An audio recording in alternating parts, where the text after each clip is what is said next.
कंपनीच्या मालात अफरातफर करून विल्हेवाट लावणाऱ्या आरोपींना अटक. अहिल्यानगर MIDCतील घटना. स्थानिक गुन्हे शाखेची कारवाई.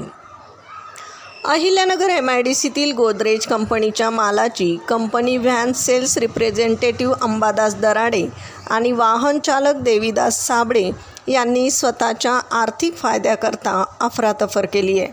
वडगाव गुप्ता शिवारातील गोडाऊन येथून आरोपींच्या ताब्यातील वाहनामधून गोदरेज कंपनीच्या वेळोवेळी घेऊन गेलेल्या मालापैकी 2,77,311 रुपये किमतीच्या मुद्देमालाची परस्पर विल्हेवाट लावल्याप्रकरणी आरोपींविरुद्ध MIDC पोलीस ठाण्यात गुन्हा रजिस्टर नंबर 222 नुसार गुन्हा दाखल करण्यात आला आहे.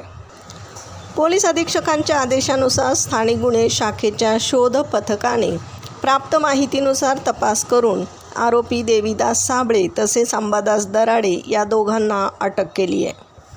सदरची कारवाई पोलीस अधीक्षक सोमनाथ घारगे यांच्या मार्गदर्शनाखाली पोलीस निरीक्षक किरणकुमार कबाडी, हरीश भोये, सुरेश माळी, विष्णू भागवत, फुरकान शेख, सागर ससाने, सोनल भागवत, भगवान धुळे यांच्या पथकाने केली आहे.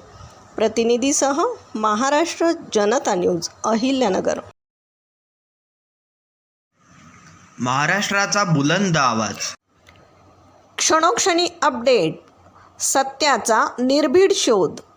राजकारण असो वा समाजकारण, शेती असो वा सामान्य माणसाचे प्रश्न, वा असो क्राईम रिपोर्ट, प्रत्येक बातमीचा अचूक वेध.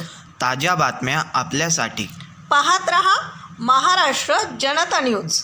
महाराष्ट्र जनता न्यूज नंबर 1 चॅनल. आजच लाईक, शेअर आणि सबस्क्राईब करा.